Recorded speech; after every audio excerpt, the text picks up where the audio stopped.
From our Toronto studios, this is the Muslim News on Muslim Network TV. Assalamu alaikum, I am Ahmed Ramadan.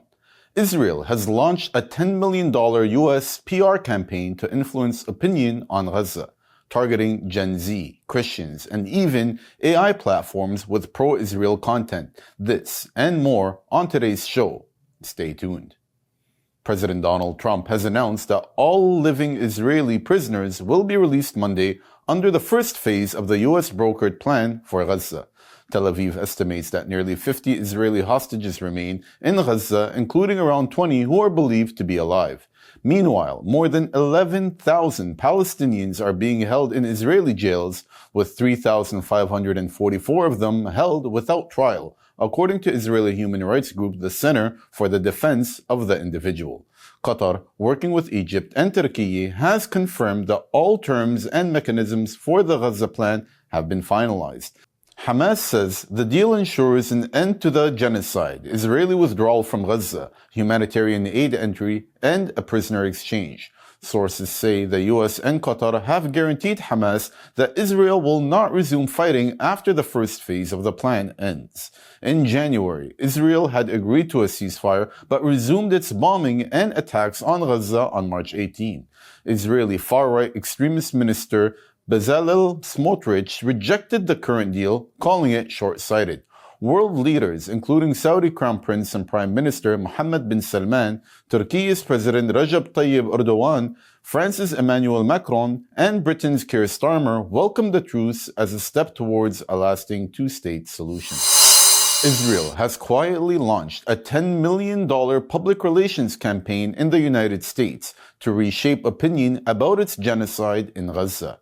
Newly filed documents under the U.S. Foreign Agents Registration Act reveal contracts with 3 American firms. These will aim to influence Gen Z audiences, Christian communities, and even artificial intelligence platforms. A $6 million deal went to Clock Tower X, which is run by Brad Parscale, President Donald Trump's former campaign chief. Parscale's company is tasked with flooding TikTok, YouTube, and Instagram with pro-Israel content. The firm will also use search optimization tools to influence how AI systems like ChatGPT frame discussions on Israel's genocide in Gaza. Another firm, Bridges Partners, is behind the Esther Project, which recruits American influencers to promote pro-Israel messages without disclosing funding ties. A third firm, Show Faith by Works, is targeting churchgoers through phone tracking in what filings call the largest Christian geofencing operation in U.S. history. Geofencing is a type of location-based marketing and advertising that uses GPS, Wi-Fi, or cellular data. Experts warn that these campaigns blur lines between diplomacy, propaganda, and covert manipulation. President Donald Trump targeted Illinois Governor J.B. Pritzker and Chicago Mayor Brandon Johnson. He said they should be jailed for failing to protect federal immigration officers who are part of his crackdown. Trump comments came amid a growing dispute over immigration enforcement and the deployment of federal National Guard troops. CNN reported a Texas National Guard plane landed in Indiana earlier this week, following a post by Texas Governor Greg Abbott announcing new deployments.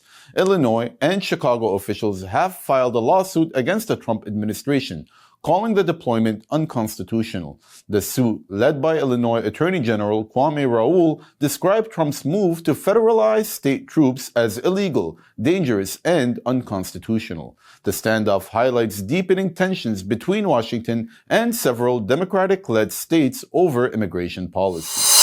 California Governor Gavin Newsom has signed AB 91, known as the Middle Eastern and North African Inclusion Act. The new law requires all state agencies to include a distinct category for people of Middle Eastern and North African origin in demographic data. Until now, the group known as MENA were classified as white or other. The bill, authored by Assemblymember John Harabedian, is being hailed as a breakthrough for equity and visibility. Advocates say the absence of accurate data has long erased MENA communities from public policy in areas such as healthcare, education, and civil rights. CARE California and the state's MENA Civil Rights Coalition led the 2-year campaign to pass the law. The number of international students arriving in the United States fell by 19% in August compared with last year, the biggest drop outside of the COVID-19 pandemic, according to the New York Times. The data, based on federal arrival records, includes new and returning students, but experts say it signals falling new enrollments as August usually marks the start of the academic new year. Government data show that U.S. still hosts about 1.3 million international students, the highest number worldwide. But arrival from Asia, which make up more than 70% of the total, plunged 24% to their lowest since the pandemic. Students from Africa, the Middle East, and South America also saw sharp declines. Analysts blame delayed visas, travel bans covering 19 countries, and stricter vetting under the Trump administration. Some also point to growing fears of deportation over Free Palestine activism on U.S. campuses. Italy's ruling party has proposed banning the burqa and niqab in public with fines up to $3,400. Details come up next.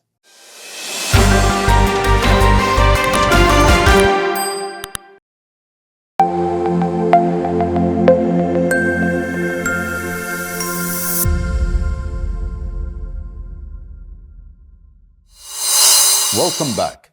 Italy's right-wing Brothers of Italy party has unveiled a bill to ban Muslim women from wearing the burqa and niqab in public places. The proposed law would prohibit full face coverings in shops, schools, and offices with fines that can go up to more than $3,400. Party lawmaker Andrea Del Mestro said on Facebook that religious freedom is sacred but must be exercised openly and in line with the Constitution. The burqa covers the entire body with a mesh screen for the eyes, while the niqab leaves only the eyes visible. Many Muslim women call the niqab an expression of faith and freedom, not oppression. The measure, framed as a fight against what the party calls Islamic separatism, is part of a wider bill regulating mosque funding and banning forced marriages. Rights groups reject the claim of Islamic separatism, saying there is no evidence that Muslim communities are seeking to separate from Italian society. Sarah Caleni, head of the immigration for the ruling party, says it would also require unrecognized religious groups to disclose any foreign financing. Prime Minister Giorgia Meloni's party claims the move defends Italian identity.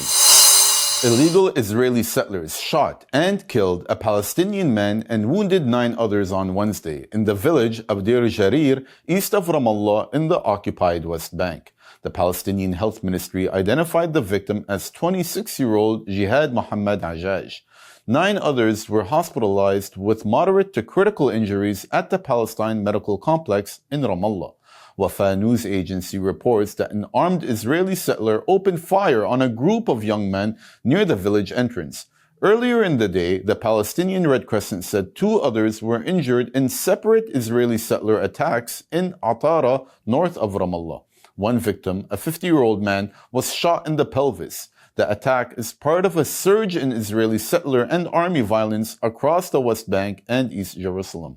Palestinian officials say more than 1,050 people have been killed and more than 20,000 arrested since Israel's genocide in Gaza began 2 years ago.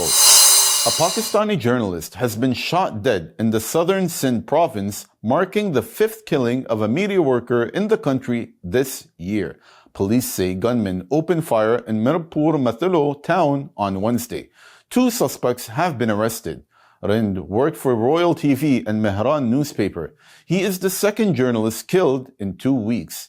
Last month, TV host Imtiaz Mir was gunned down in the country's largest city, Karachi. In India's eastern state of Bihar, a Bangla-speaking Muslim community is under growing attack as provincial elections approach next month. The Muslims of the Simanchal region near the Bangladesh border are being branded Bangladeshi infiltrators by leaders of Indian Prime Minister Narendra Modi's BJP. Former Bihar Chief Minister Jitanram Manji and other BJP figures have called them outsiders changing India's demography. Modi has announced a new demography mission to trace so-called infiltrators, echoing similar campaigns in the state of Assam that targeted Bengali-speaking Muslims. Community members say the rhetoric has sparked fear, social boycotts, and even broken friendships. Many schools and hospitals run by Muslims now see fewer Hindu students and patients. Analysts accuse the BJP of using infiltrator tag to polarize voters before the November 6 and 11 state elections. They warn that hate speech is deepening religious linguistic divides across eastern India.